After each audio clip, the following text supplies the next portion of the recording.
We have to do things by the book. What does the underlined phrase means? So we have to do things by the book means follow the rules exactly without improvising. By the book ফ্রেজটার অর্থ হলো কোনো নিয়ম বা আইন অক্ষরে অক্ষরে বা পুঙ্খানুপুঙ্খভাবে মেনে চলা, নিজের মতো কোনো পরিবর্তন না করা। তো ফলো দ্য রুলস এক্স্যাক্টলি। আর এতে দেওয়া হিট উইথ দ্য বুক এর অর্থ কি বই দিয়ে আঘাত করা। Use the book while doing things, কাজ করার সময় বই ব্যবহার করা। সো এটা মানে ফলো রুলস পার্শিয়ালি, মানে আংশিক নিয়ম মানা, যা এর মূল অর্থের বিপরীত। Which one is closest in meaning to go with the flow? Go with the flow, fight against change, adapt easily, hesitate to act, avoid natural flow. Adapt easily. Go with the flow বা স্রোতের অনুকূলে চলা ইডিয়ামটার অর্থ হলো পরিস্থিতির সাথে নিজেকে সহজে মানিয়ে নেওয়া বা যুগের সাথে তাল মিলিয়ে চলা। সো এটা হবে অ্যাডাপ্ট ইজিলি। অপশন এতে ছিল ফাইট এগেনস্ট চেঞ্জ, পরিবর্তনের বিরুদ্ধে লড়াই করা। হেজিটেট টু অ্যাক্ট, কাজ করতে দ্বিধা করা। আর অ্যাভয়েড ন্যাচারাল ফ্লো, প্রাকৃতিক স্রোত এড়িয়ে চলা। হবে adapt easily. In the text the camera quality is pretty cool. What does pretty cool means? Pretty cool মানে কি বোঝাচ্ছে? Very cold or chilly in temperature, very boring or uninteresting, very impressive, very strict or discipline. So very impressive হবে। আধুনিক আনুষ্ঠানিক অনানুষ্ঠানিক ইংরেজিতে বা informal ইংলিশে কুল বা প্রিটি কুল বলতে চমৎকার, আকর্ষণীয় বা চিত্তাকর্ষক, এটাকে ভেরি ইমপ্রেসিভ বা এক্সেলেন্ট কোনো কিছুকে বোঝায়।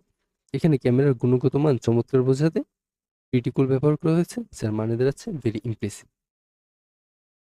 আর very cold or chilly in temperature এর মানে হচ্ছে তাপমাত্রা অনেক ঠান্ডা হওয়া। ভেরি বোরিং অর আনইন্টারেস্টিং মানে হচ্ছে বিরক্তিকর। ভেরি স্ট্রিক্ট অর ডিসিপ্লিন হচ্ছে খুবই কঠোর। তো এগুলো অ্যাকচুয়ালি না, ভেরি ইমপ্রেসিভ বা খুবই দারুণ। At a stretch means without break. At a stretch ফ্রেজটার অর্থ হলো একটানা বা কোনো বিরতি ছাড়া। সো এটা হবে কন্টিনিউয়াসলি বা without break.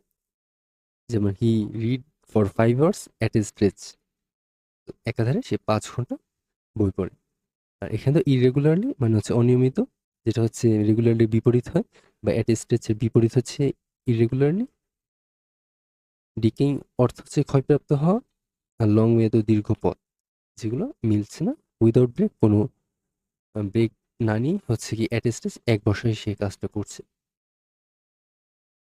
Get one's teeth into is similar to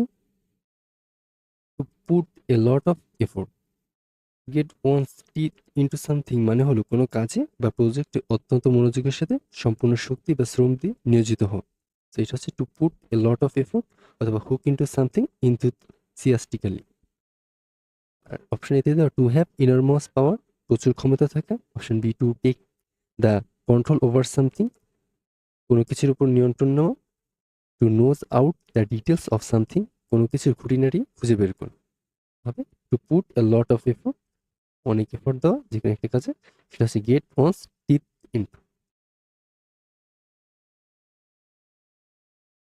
the meaning of the phrase sing the blues is close to feeling depressed. ইংরেজিতে ব্লুজ শব্দটি বিষণ্ণতা বা দুঃখের প্রতীক। সিং দ্য ব্লুজ ফ্রেজটার অর্থ হলো নিজের দুঃখ কষ্ট বা হতাশা প্রকাশ করা অথবা মানসিকভাবে বিষণ্ণ বোধ করা। Feeling depressed, complaining about one's bad luck. আর এ নাম্বার হচ্ছে a song of the blues, এর অর্থ হচ্ছে ব্লু গান গাওয়া। ফিলিং ডিজ ইলিউশন, মোহমুক্তি ঘটা। ফিলিং হ্যাপি, সুখী বোধ করা। হবে feeling depressed.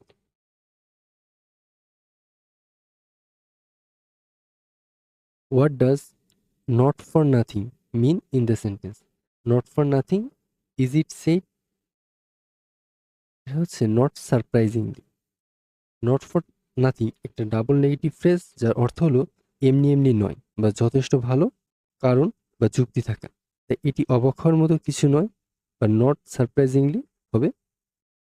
R option A surprisingly মানে হচ্ছে আকস্মিকভাবে, কোইন্সিডেন্টলি বা হচ্ছে কাকতালীয়ভাবে, অ্যাস্টনিশিংলি বা হচ্ছে আশ্চর্যজনকভাবে, এগুলো নট ফর নাথিং এর সাথে হচ্ছে মূল ভাব হচ্ছে না, মূল ভাব হচ্ছে নট সারপ্রাইজিংলি। তুমি যত নষ্টের গোড়া, appropriate translation is it is you who are the root of all mischiefs. তুমি জোর দিয়ে বলার কারণে বাক্যটি ইট ইজ ইউ হু হবে দিয়ে শুরু করতে হবে। এখানে হু হলো একটা রিলেটিভ প্রোনাউন যা তার পূর্বপদ অ্যান্টিসিডেন্ট ইউকে নির্দেশ করছে। ইউ এর পর সবসময় প্লুরাল ভার্ব আর হয়। নষ্টের গোড়া এর ইংরেজি root all মিচেভস, root of all মিচেভস। R option এতে ইট ইজ ইউ হু ওয়াজ, যেখানে ওয়াজ আসছে you R at the root of all মিচেভস। বিতে হচ্ছে সাধারণ অনুবাদ কিন্তু জোর দেওয়ার ভাব প্রকাশ করছে না। অপশন সিতে হু এর সাথে হু ইজ দেওয়া, হু এর পর ইজ বসানো হয়েছে যা ইউ এর সাথে ব্যাকরণগতভাবে ভুল, ইউ এর পর আর হয় ইউ আর। Option D. তোমার একটা ভালো খবর আছে, which translation is correct, here is a good news for you. ব্যাকরণের নিয়ম অনুযায়ী নিউজ একটা আনকাউন্টেবল নাউন, তাই এর পূর্বে সরাসরি এ বা ওয়ান বসে না, তো এ বা ওয়ান বসবে না। তাই বইটির 16 পাতা খোলো, open at page 16 of the book. বইয়ের কোনো নির্দিষ্ট পাতা খুলে পড়ার নির্দেশ দিতে ওপেন এর সাথে অ্যাপ্রোপ্রিয়েট প্রিপোজিশন হিসেবে অ্যাট বসবে। So open at page. To read between the lines means to read carefully to find out any hidden meaning. To read between the lines একটি অত্যন্ত জনপ্রিয় ইডিয়ম। এর অর্থ হলো অত্যন্ত মনোযোগ দিয়ে পড়ার মাধ্যমে কোনো লেখার অন্তর্নিহিত বা লুকিয়ে থাকা প্রকৃত অর্থ খুঁজে বের করা। অপশন এতে দেওয়া to read all the lines এর অর্থ হচ্ছে সব লাইন পড়া। Option B to look for the meaning of the words, শব্দের অর্থ খোঁজা। Option D to read quickly, দ্রুত পড়া হবে to read carefully to find out any hidden meaning. Pivotal question refers to, pivotal question মানে কি বলছে, the most important issue. Pivotal শব্দের অর্থ হলো কেন্দ্রীয়, অত্যন্ত গুরুত্বপূর্ণ বা প্রধান, সেটা ক্রুশাল বা এসেনশিয়াল। সুতরাং পিভোটাল কোশ্চিন বলতে বোঝায় সবচেয়ে গুরুত্বপূর্ণ কোনো বিষয় বা সমস্যা, দ্য ইম্পর্টেন্ট ইস্যু। আর এতে দেওয়া অ্যান ইররিলেভেন্ট ইস্যু, অপ্রাসঙ্গিক বিষয়। দ্য মোস্ট ডিফিকাল্ট কোশ্চিন, সবচেয়ে কঠিন প্রশ্ন। এ প্রাইভেট ইস্যু, একটি ব্যক্তিগত বিষয়। তো হবে the most important issue, the most important issue. What does the idiom jump on the band wagon mean? Joining a popular activity or trend. Jump on the band wagon মানে হলো কোনো দল, মত বা জনপ্রিয় ট্রেন্ডের চলতি হওয়া, সাফল্য দেখে অন্ধভাবে সেটির সাথে যুক্ত হওয়া বা সবার দেখাদেখিতে তাল মেলানো। অপশন এতে দেওয়া হচ্ছে ক্রিটিসাইজ পপুলার ট্রেন্ডস, ট্রেন্ডের সমালোচনা করা। অ্যাভয়েডিং পাবলিক অ্যাটেনশন, মানুষের নজর এড়িয়ে চলা। Refusing to follow the crowd, জনস্রোতের অনুকরণ করতে অস্বীকৃতি জানানো। এগুলো থেকে অ্যাকচুয়ালি ইডিয়মের অর্থই হচ্ছে জাম্প অন দ্য ব্যান্ডওয়াগন মানে joining a popular activity or trend, এটা মনে রাখতে হবে। What does the idiom when pigs fly imply? When pigs fly মানে কি বোঝাচ্ছে, সামথিং উইল নেভার হ্যাপেন।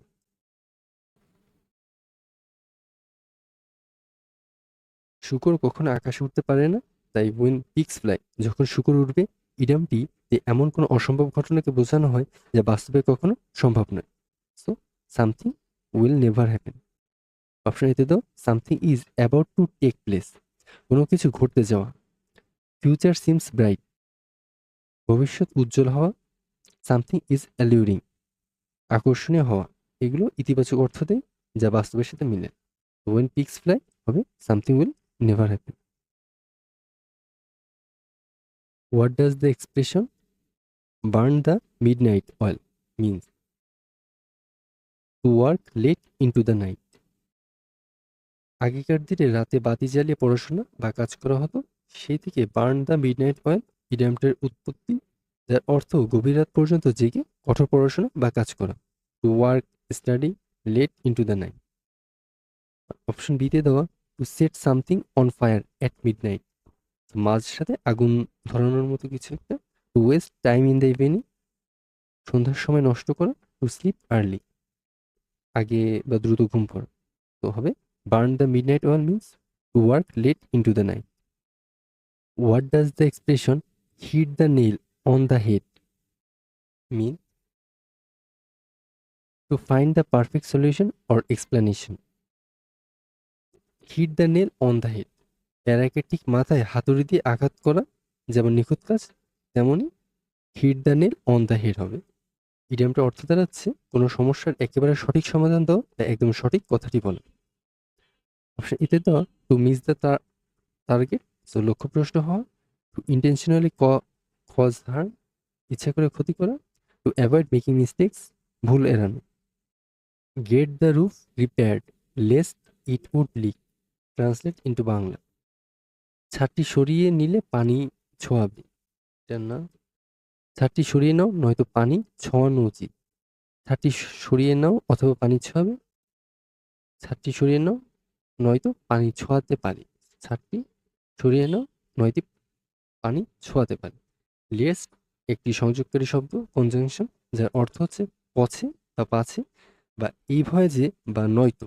এটি মূলত কোনো একটি কাজ না করলে কি ক্ষতি হতে পারে বা ভয় থাকতে পারে তা নির্দেশ করে। তাই ডি সবচেয়ে সুন্দর ও স্বাভাবিক বাংলা অনুবাদ।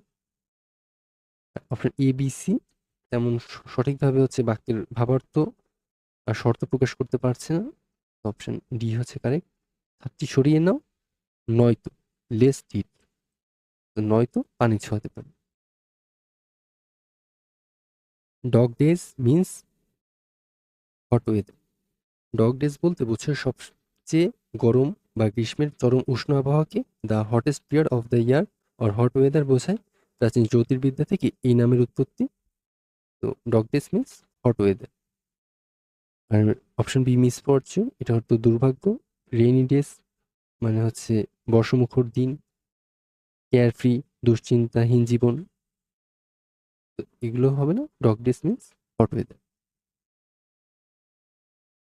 হুইচ ওয়ান ইজ কারেক্ট, কোনটা সঠিক?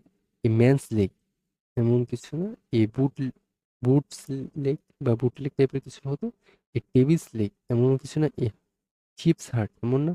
এ কার ডোর, আচ্ছা এ কার ডোর ঠিক আছে। ব্যাকরণের নিয়ম অনুযায়ী সাধারণত অপ্রাণবাচক বা জড়বস্তুর ক্ষেত্রে অ্যাপোস্ট্রফি এস ব্যবহার করে পসেসিভ করা ভুল। যেমন টেবিলস লেগ ভুল, সঠিক হলো লেগ অফ এ টেবিল। কিন্তু দুটি জড়বস্তু একসাথে বসে যখন নাউন অ্যাডজাঙ্ক্ট বা কম্পাউন্ড নাউন গঠন করে তখন কোনো এস ছাড়া সরাসরি বসে। যেমন এ কার ডোর। বি জড়বস্তুর সাথে এস যুক্ত থাকে ভুল। তবে এখানে a man's leg, A ships heart এই প্রাণবাচক হিসেবে ব্যাকরণগতভাবে সঠিক, কিন্তু পরীক্ষার প্রশ্নকর্তা জড়বস্তুর বিশেষ ব্যবহারের ক্ষেত্রে ডি কে মুখ্য উত্তর হিসেবে বিবেচনা করেছে।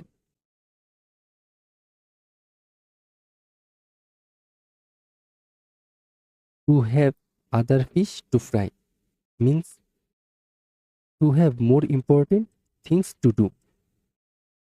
Have other fish to fry বাগধারাটির অর্থ হলো বর্তমান কাজের চেয়ে আরও বেশি গুরুত্বপূর্ণ বা আকর্ষণীয় কোনো কাজ করা থাকা। Option B to fry fishes, মাছ ভাজা। টু রিমেইন বিজি, ব্যস্ত থাকার সাধারণ অর্থ প্রকাশ করলেও অন্য গুরুত্বপূর্ণ কাজ করার সুনির্দিষ্ট অর্থ কেবল অপশন এতেই আছে। তো two have more important things to do.